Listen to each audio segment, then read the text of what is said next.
So, you want to hear a story, huh? Gearbox was riding high after the critical success of Borderlands 2. After the post-launch content, they would go on to make a handful of spin-offs, including the pre-sequel and Tales from the Borderlands. While not as good as 2, they did have their charm and place among the franchise. They also continued to advance the story, pushing us to what was teased at the end of the pre-sequel. In 2019, we finally got our hands on the long-awaited Borderlands 3, but quickly the discussion around the game became sour. 6 years later, with Borderlands 4 on fast approach, I think it's time to revisit Borderlands 3 and answer the question, is Borderlands 3 as bad as you remember?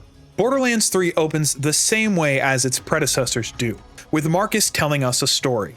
He gives us a basic rundown of what Pandora is and who the Vault Hunters are, shifting his focus to the new cast.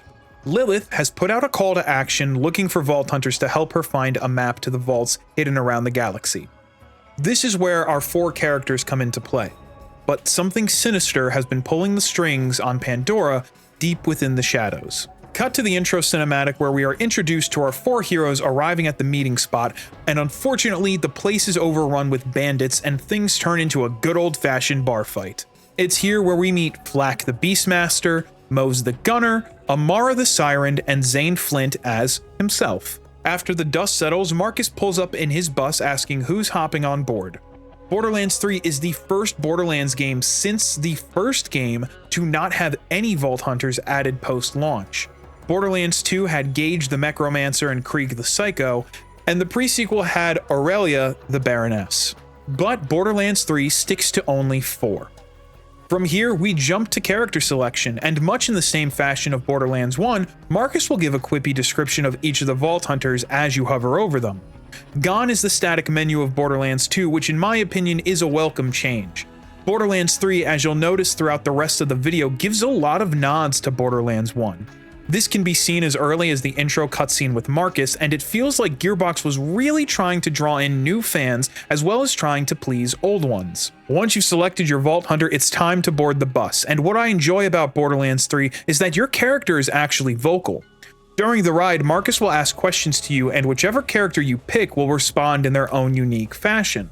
Thankfully, it's not one of those cases where your character won't shut up, but every time you have to interact with a major NPC to advance a quest, your Vault Hunter will have their own unique line of dialogue. This makes the game feel more immersive overall. Once we reach our destination, we're greeted by Claptrap almost identically as Roland and company were when they entered Firestone. He fills us in on infiltrating a COV camp for Lilith, and we follow him in and start fighting bandits and psychos. However, something is different about the bandits this time around. You'll notice that a lot of them have the name Fanatic, and that ties into the game's villain, the Calypso twins. We'll get to them in a second, but before we do, Lilith drops in to lend a hand, and we help her push through the encampment, finally breaking out into our first open zone of the game. There's a couple of people she needs us to get in touch with, including the leader of the Sun Smasher bandits. But before we go any further, I think it's time for a bit of catch-up. Remember how I said Gearbox released a couple games in between Borderlands 2 and 3? Well, this is where those threads start to connect. While Borderlands the pre-sequel did focus on Handsome Jack's rise to power, it also introduced characters that would come into play with Borderlands 3. The same is even more so for Telltale's Tales from the Borderlands game, as that affects not just the plot, but certain characters' fates as well. I won't go into depth about the plots and events of those games, but if you would like to see me discuss them as a whole, let me know in the comments below. For now, just know that while Borderlands 3 does add a couple new characters to the roster, it's mainly made up of returning characters from all the previous games. Your staples like Moxie, Tannis, Lilith, Ellie, and Marcus are all here, plus a couple of other familiar faces that I won't spoil. Unfortunately, there's no Dr. Zed this time around, which is a bit of a bummer. Speaking of Ellie, to get across the desert we'll need a car, so we head out to find the new owner of Catch a Ride, which is Ellie. Upon finding her, we get the system back up and running and we unlock our buggy. Borderlands 3 expands upon the vehicle system this time around, giving us multiple types of vehicles to choose from. These include the buggy, the Bandit Technical, and the new hover cycle, which is my personal favorite. On top of that, you can customize parts of each vehicle from the armor to engine, as well as the paint jobs and more.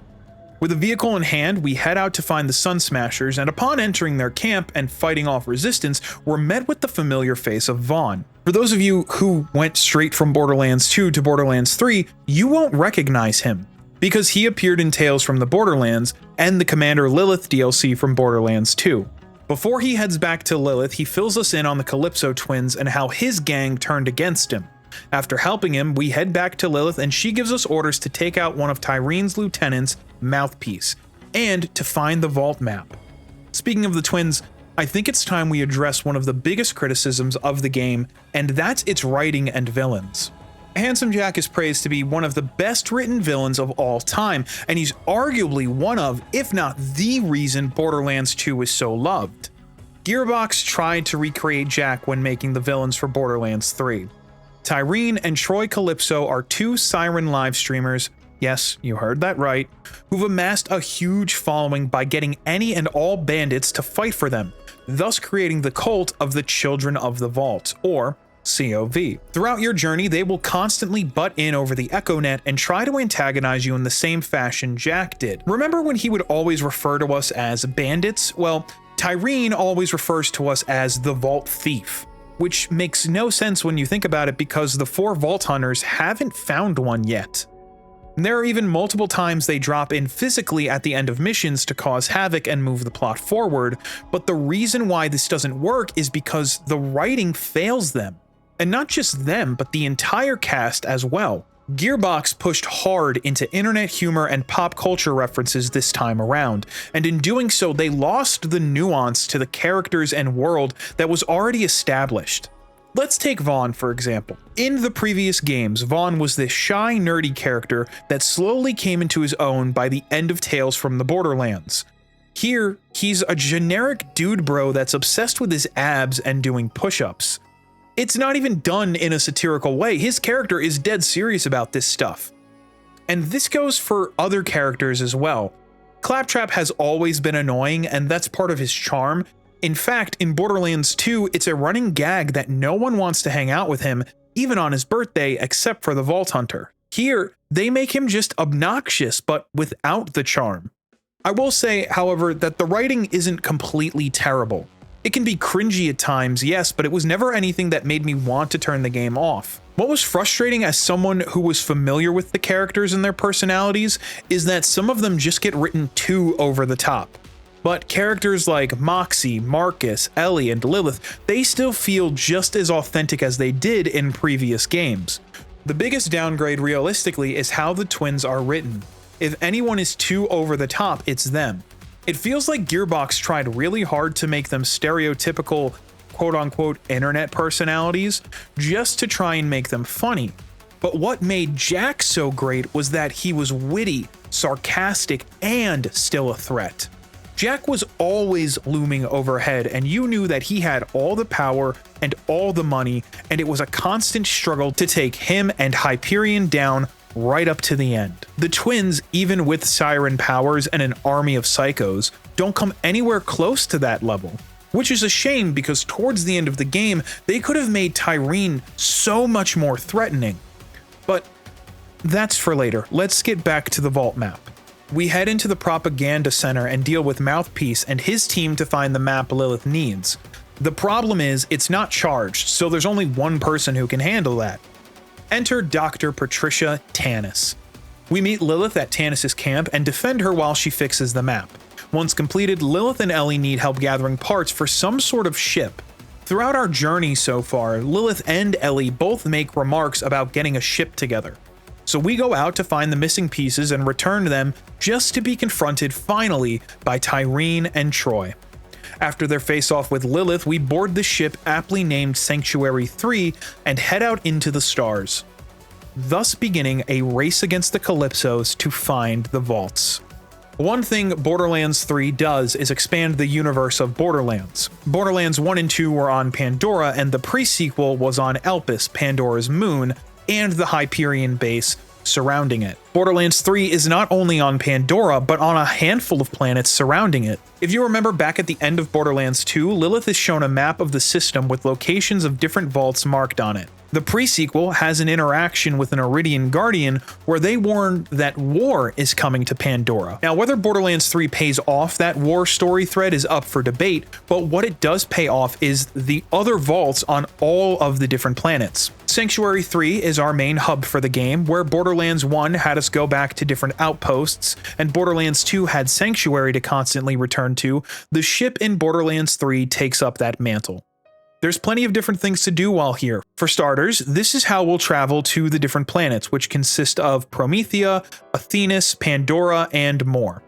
We can also access all the DLC from the ship, but more on that later. The ship also houses player rooms where you can display different weapons on the wall, access your vault, and hang decorations purchased from Crazy Earl. That's right, even he makes a return. Moxie set up her bar and it features slot machines and her tip jar. Marcus has set up his store where we can access weapons and ammo vendors as well as purchase storage deck upgrades.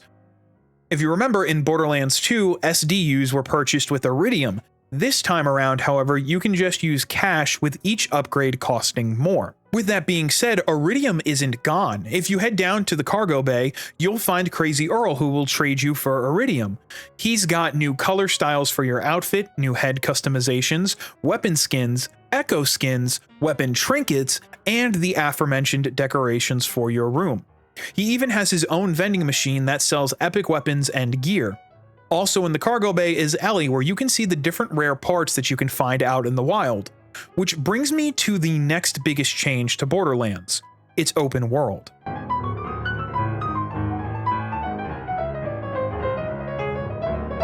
Borderlands 3 retains the open zone structure of previous installments, however it opts for bigger zones with more to uncover.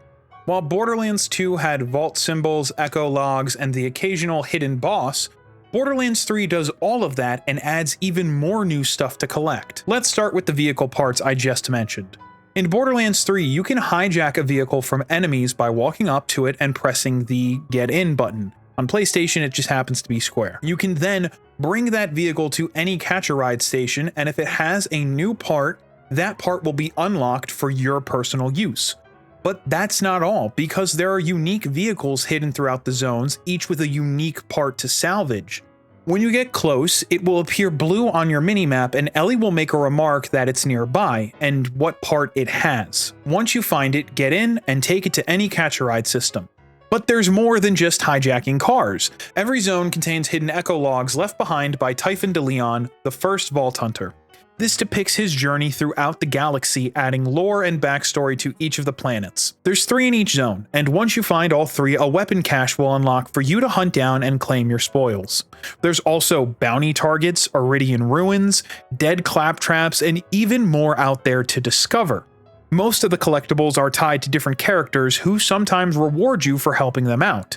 These won't appear right away on the map, but when you get close, they'll be revealed on your minimap. So it pays to go out of your way to explore, and on top of that, there are returning echo logs to find, chests to open, and tons of side quests. You'll be rewarded with a plethora of gear, all of which has seen a bit of a facelift since Borderlands 2.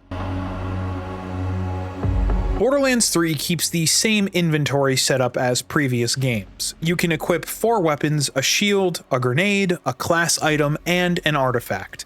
All the major manufacturers return with 2 new additions. Atlas weapons make a return from Borderlands 1, and they bring with them a new function. By pressing down on the D-pad, you load in a tracking puck. Fire that at an enemy, and then by pressing down on the D-pad again, you can switch to smart rounds, which will home in on your target. Atlas isn't the only corp to add alternate firing modes. You'll find most of the manufacturers do this as well. Rarity is the same as previous games: white, green, blue, purple, and orange. And it's here we run into my second biggest complaint about Borderlands 3. Borderlands' biggest selling point has always been how many weapons are in the game. I mean, it literally birthed the looter-shooter genre. While Borderlands 3 has no shortage of gear, it does however have a rarity problem. Back in Borderlands 1, epic guns were hard to find. In fact, you probably wouldn't start seeing a proper influx of them until the General Knox DLC. That made each drop feel more important because every little stat bump you could get was needed. It's why classic WoW's gear feels so good, because you have to work and grind for the powerful equipment. But legendary guns were super rare items. Borderlands 2 was a bit more generous. By mid to late game, you could find yourself kitted out in a handful of epic pieces with maybe a rare item here or there to fill out your kit. And legendaries in 2 were still rare, but they dropped a bit more, making them sought after for builds, especially in True and Ultimate Vault Hunter mode. Borderlands 3, however, changed that. While the gear rarity types are there, epics and legendaries drop at a ridiculous rate. In fact, by the time I was on the second world of Promethea, I was almost using exclusively epic and legendary equipment. And it's not just random drops either. For every 100 or so enemies you defeat with a particular weapon, you'll get mail from that manufacturer with either a rare or epic gun. On top of that, all the vendors can sell legendary equipment as early as Pandora. In fact, after I got into the first open area with Lilith, that vendor had a legendary grenade mod. So now, not only do you have a more likely chance to get a legendary, but you have way more sources to get it from. What this does is it devalues gear. Destiny 2 has the same problem. Exotics, Destiny 2's version of a Borderlands legendary, are so commonplace that they don't feel special. Remember the gold chest from the previous 2 games? Well, it returns in 3, as well as a new diamond chest, which lets you pick 3 specific legendaries from a wall of choices. But because drop rates are so high, I barely used any of my gold or diamond keys. In fact, because I got legendary so early, it was hours before I got anything to drop with better stats. Thankfully, Gearbox has stated that they've heard the community feedback on it and have adjusted drop rates in Borderlands 4 to make gear more meaningful. We'll just have to wait until September to see if that's true or not. You've amassed all this gear and you have a map of the stars, but the question is, are the new planets even worth exploring? Upon this second playthrough, I'd have to say yes. Where Borderlands 2 gave us a varied set of locales from the tundra to jungles to deserts and so on, Borderlands 3 doesn't give us as many types of biomes, but what they do give is huge expanded zones. From the bustling metropolis of Meridian and Electricity to an asteroid base, to calming monk sanctuaries, prisons, swampy jungles, and so on, you'll be spending a lot more time on these planets and in these biomes than you did previously. All of them offer their own unique enemies and factions on top of the invading COV. The new map is a pseudo 3D map where you can rotate and see the different elevation levels. It can take a bit to get used to, but it's not awful. I found myself this time around getting lost in the maps of Borderlands 3. I dove into every nook and cranny, scavenged for every collectible, completing every side quest and backtracking with my new upgrades to unlock every inch of the map. When I played through the first time, everything just felt like a blur.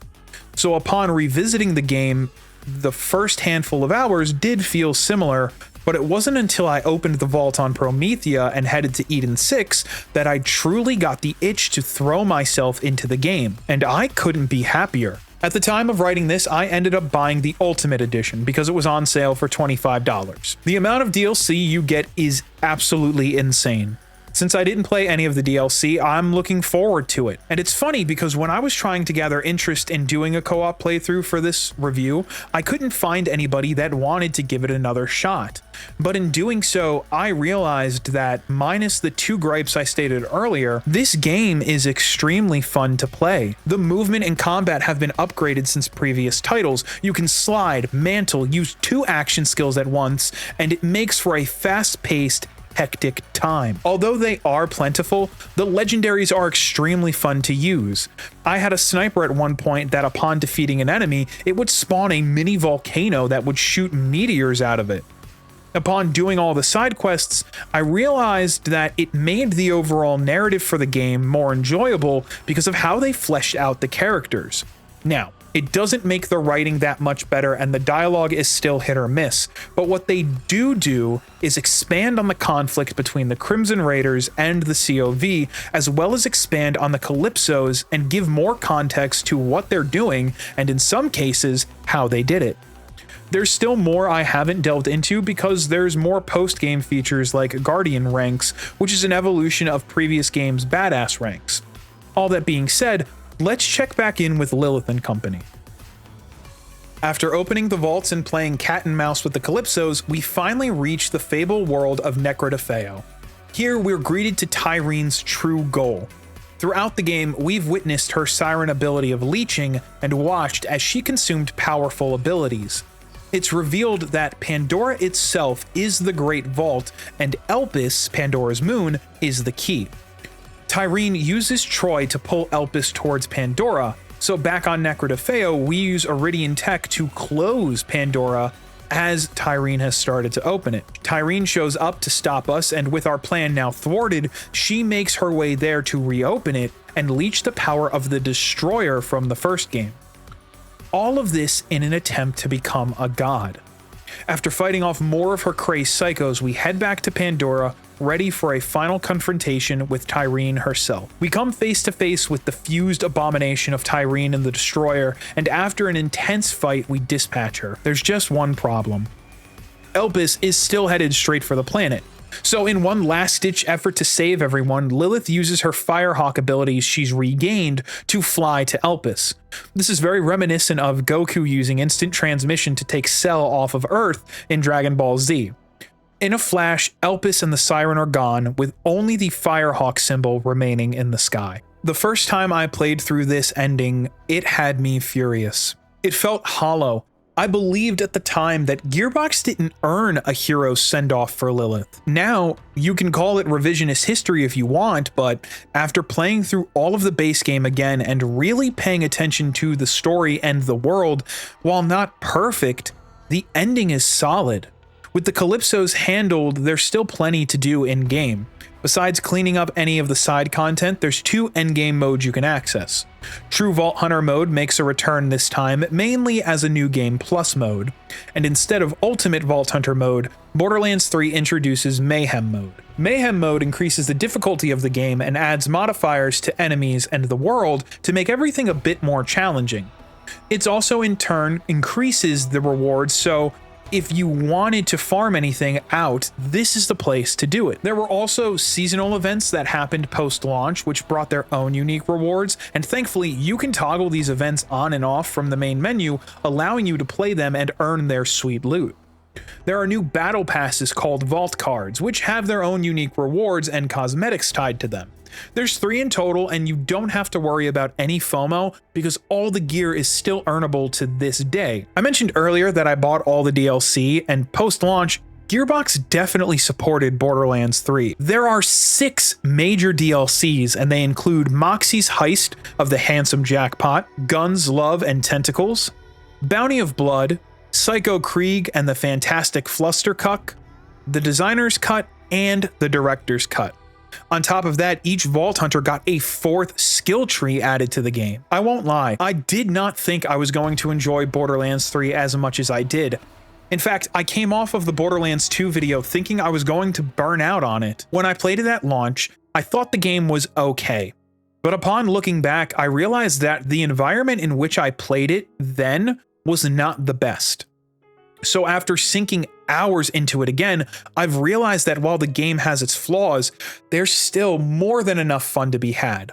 While it might not do some things as good as Borderlands 2 does, it does different things even better.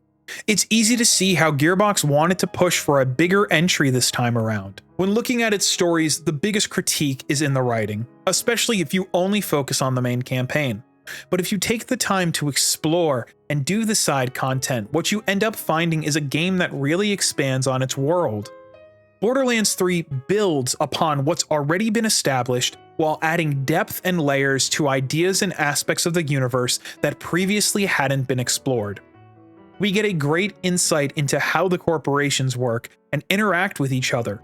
We get more clarification on the Sirens, and we even discover more about the Iridians and the vaults themselves. There's even throwaway lines that add backstories to old characters. Zane has a line during a mission on Eden 6 where he remarks his brothers' names were Baron and Captain, making the 2 bosses from the previous 2 games related to him. I completely missed that my first time through, and when it registered on this playthrough, I thought it was really cool. On the gameplay front, while the rarity changes are an issue, the gameplay is the best it's been in the series. Everything is snappy and crisp. Having the ability to use 2 action skills makes gameplay more varied. Overall, it's polished and incredibly addicting. It looks fantastic, it feels great, so to answer the question, is Borderlands 3 as bad as you remember? No, it isn't. If you turn off the outside noise, you actually might find yourself in the same situation I am, enjoying your time with it. But with all 3 major titles finished, all we can do now is wait for when we take our first steps on Kairos when Borderlands 4 launches on September 12th.